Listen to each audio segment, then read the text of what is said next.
Welcome to Aging in Place Strategies and Answers with Linda Prio. Will it be possible to remain in my home as I age? Do I feel safe in my home? How do I figure out how much support I will need when my health needs start to change? What if I decide to move into a community instead? Which community will meet my needs now and in the future? Who will play a role in helping me with decision making? Do you ask yourself these same questions? Aging in Place Strategies and Answers can help you gain practical knowledge that will help you create your own Aging in Place roadmap. If you are already a care partner, a power of attorney, or in crisis mode with your Aging in Place strategy, you will learn what you need to know that you don't know. For over 20 years, I have been marketing Aging in Place services to clients and educating families and healthcare professionals in how to put aging in place strategies into place. When you utilize aging in place, you are allowed to choose where you want to live and make those decisions so that you can retain your quality of life.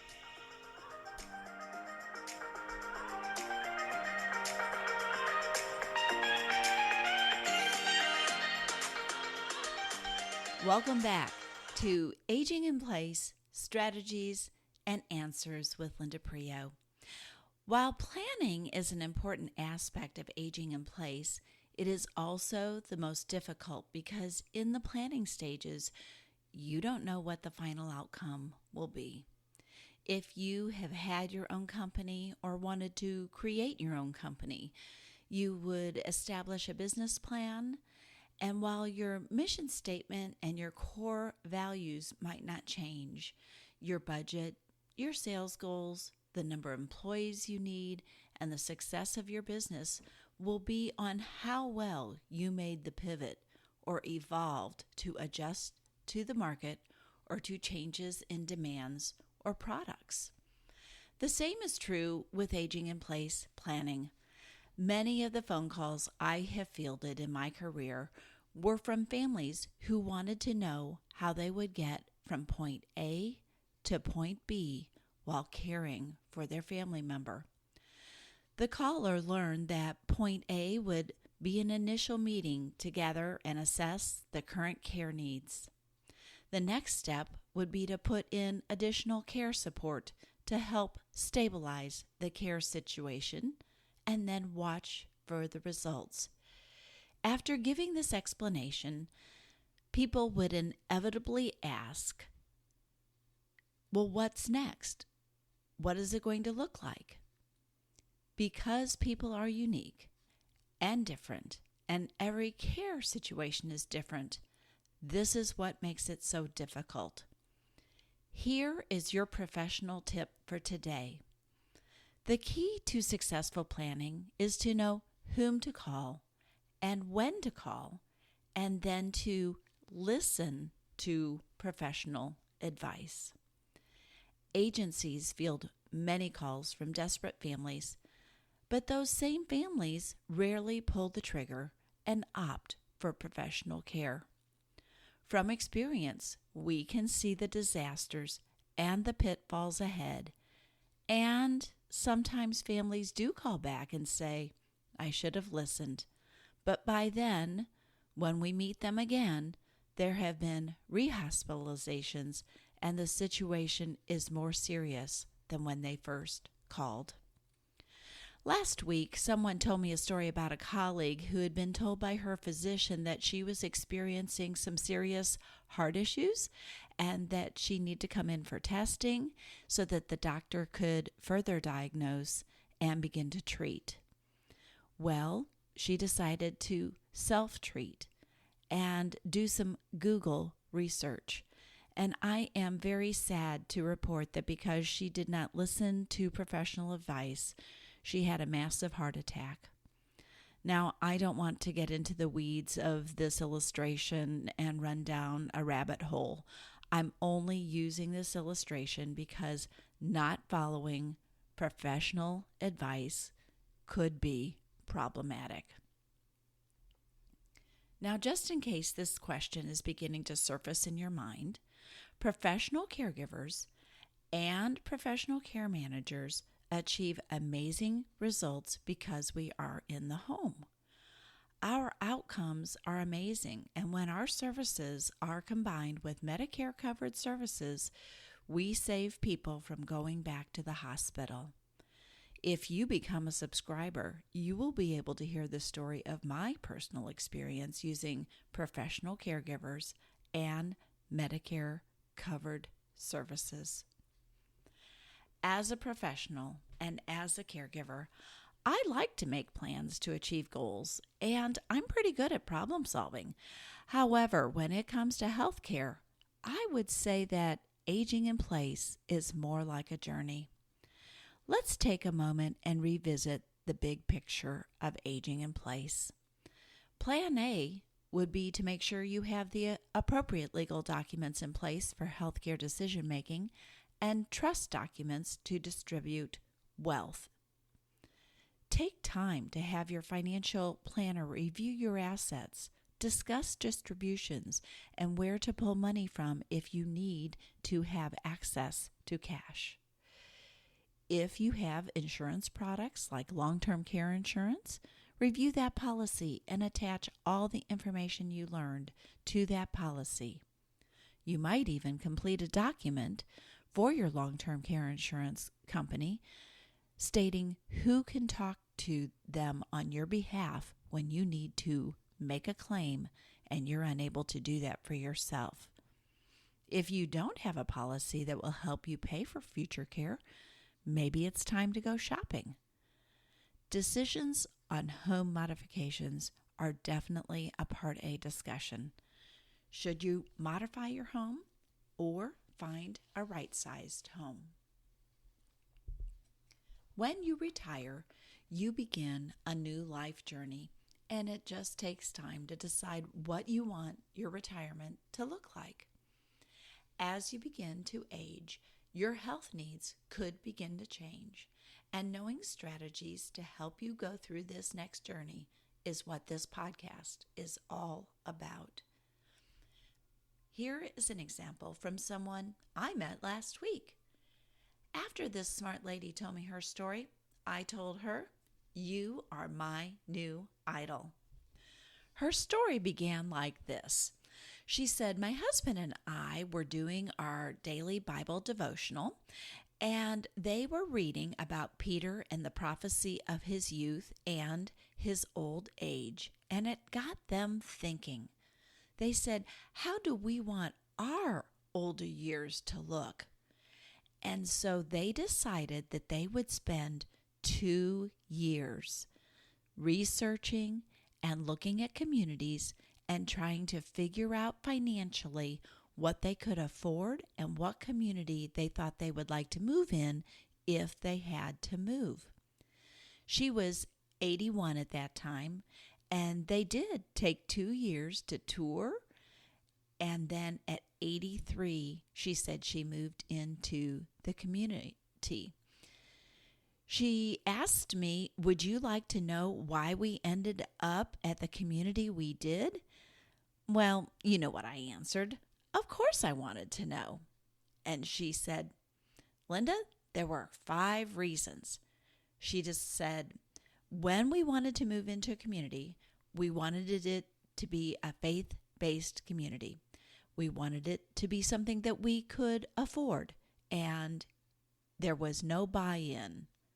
But they did have all the levels of care that we thought we might need in our lifetime. And they also had a foundation available if we ran out of money."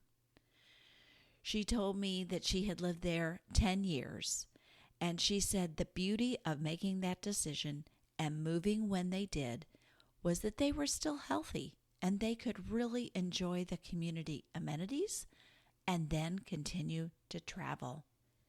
And I will tell you that when I met her, she, at 93, walked without a walker, a cane, or any other device, and she lives life to the full. Like I said, she is my new idol. of planning to age in place or in a community or wherever you decide to age. From my personal and professional experience, I have seen that some journeys are short and some journeys are simple. For others, some journeys are long and some journeys are more complicated. One tip that I want to give you today is no matter what your journey is or what your journey might look like, there are solutions. So please remember that. As I have mentioned, when care needs start to change, you might need to start thinking about additional care support. While friends, family, and relatives might be good in a pinch, it is important to understand why professional caregivers and professional care managers can be so valuable in your aging in place strategy. To neglect this part of the process, in my experience, is foolhardy. Most of us agree that having a lawyer, having a financial planner are essential professionals to know and to have. So my question to you is, why aren't professional care managers or professional caregivers assigned that same value? When it comes to caregiving roles and responsibilities, we think we can do it. And in many situations and circumstances, we can handle it. But we also use child care. So why don't we think we need to employ adult care when it's necessary?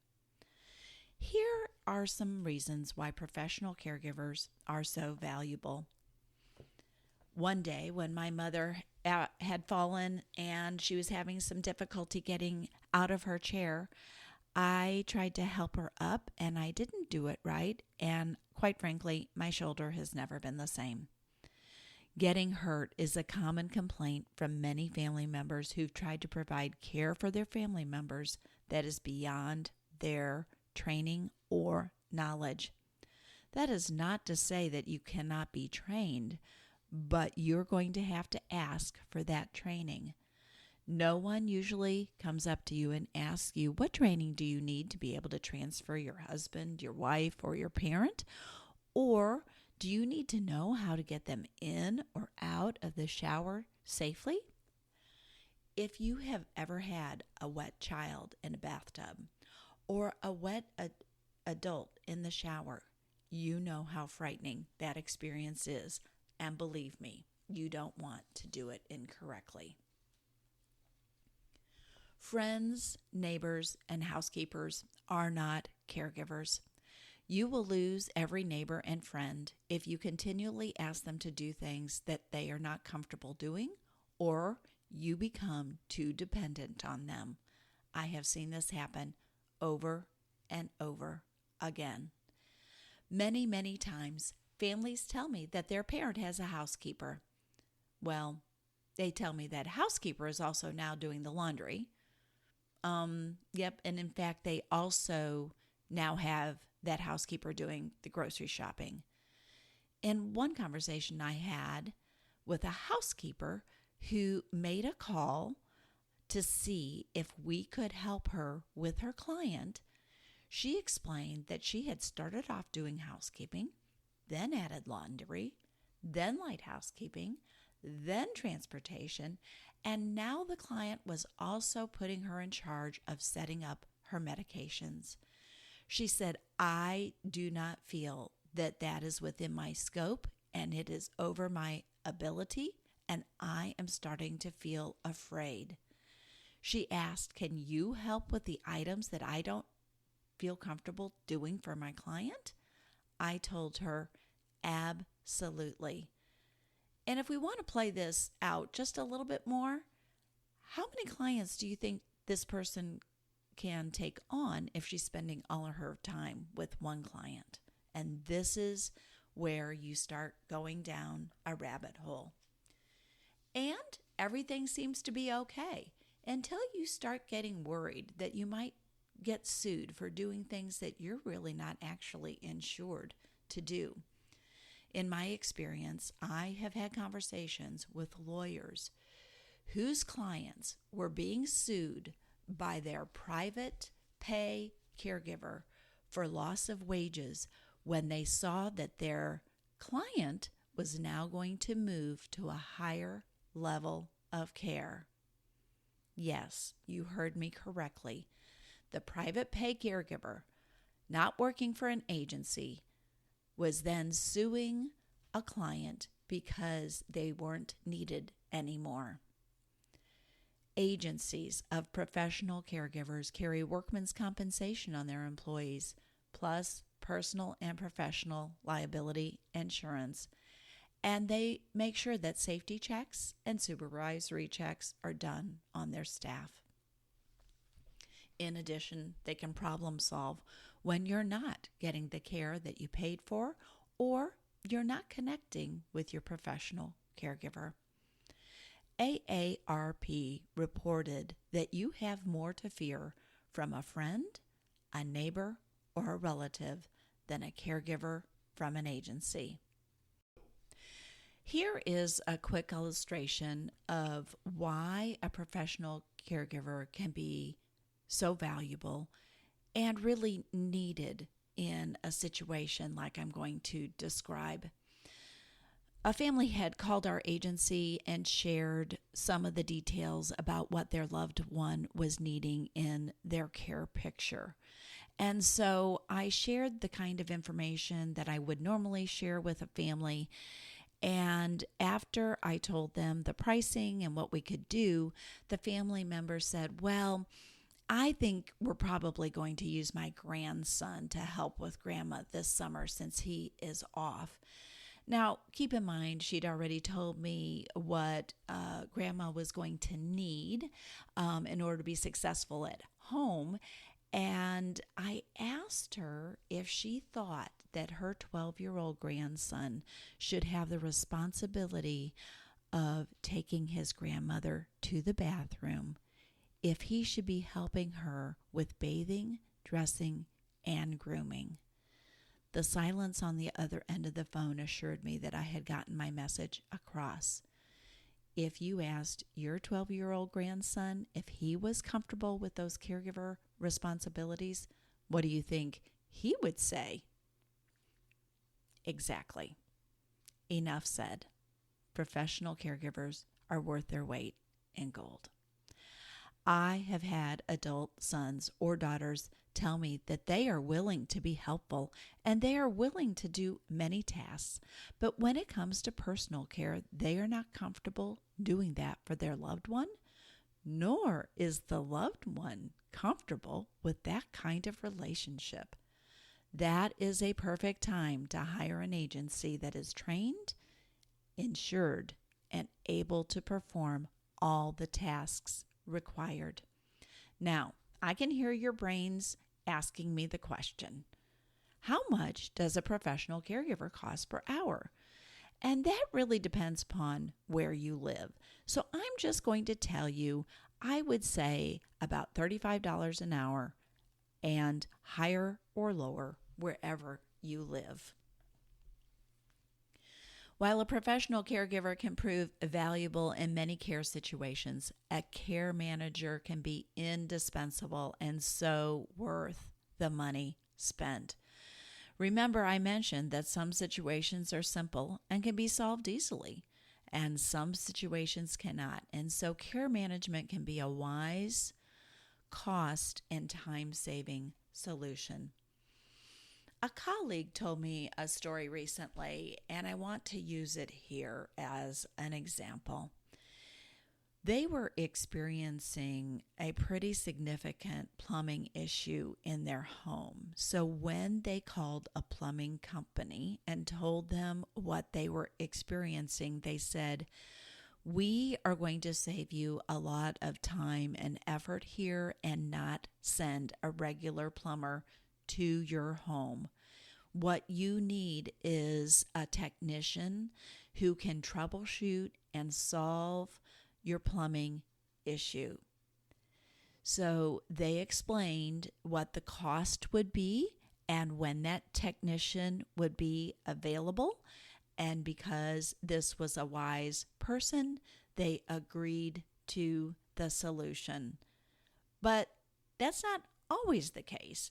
I am sure many of you would have called other companies and maybe even perhaps tried to solve it with a regular plumber. But sometimes you're just going to need somebody with more expertise who can lend a different point of view and bring a different skill set to that picture. Care managers are professionals, and you can find a professional care manager by going to the Aging Life Care Association website. Some geriatric care managers are counselors, social workers, nurses, and gerontologists. They bill by the hour, and the costs will be appropriate to your area. I live in the Midwest, and care management usually starts around $135 an hour on up. Having someone to call in a healthcare situation where there is no local person to help when a loved one's health needs change is invaluable. Now, here are some other ways a geriatric care manager can be helpful. They can coordinate care with the patient and their specialists. They can also go with the patient to appointments, ask questions, record the information, and update all family members. Some clients have identified a power of attorney, but they really have no designee for healthcare decision making, and this is helpful if you have a nurse care manager who could advise your power of attorney of what is going on medically, but in other cases can actually become a medical power of attorney for healthcare decisions for someone who does not have anyone. Third-party assessments are so valuable. Nurses can provide medical assessments, cognitive assessments, support system assessments, home and safety assessments, and follow-up reports to the family so that everybody is on the same page, including the client. They can help clients find doctors, specialists, and then get the appropriate insurance necessary when moving to a new state. They can offer help finding the correct community or contractors for home modifications. Care managers can offer family mediation when members of the family have competing opinions or values about the best options for the aging adults. And when there are difficult familial relationships, having a third party that is unbiased can really be helpful when you need to create boundaries. Because care managers bill by the hour, you can set a budget. You can get a good faith estimate. And just like professional caregivers, you can end services when they are no longer needed and start again when the situation requires the additional help. Now let's review what we've learned today. Knowing whom to call to get professional advice will be key to successful aging in place. We also learned that following professional advice can help you avoid wasting time and money. And the other thing that I want you to remember, whether you're aging in place or you are a care partner for somebody else, no matter where you are in your journey, there are solutions. So knowing who to call is part of the picture. Here is the caregiver tip for today. Professional home care providers understand the problems family caregivers face and offer an array of solutions to promote the optimum balance of safety and independence for senior clients. They can perform personal care tasks that may be unsafe for untrained members, and by providing personal hygiene tasks, preserve a sense of boundaries between generations and sexes. Are you a working caregiver? Care partners who are considering cutting their hours or their jobs to provide full-time care should carefully consider the impact on their career, their future earnings, and how that could impact their ability to care for themselves in the future. Caregiving is not easy, but there are solutions to help you be successful. Thank you for all you do.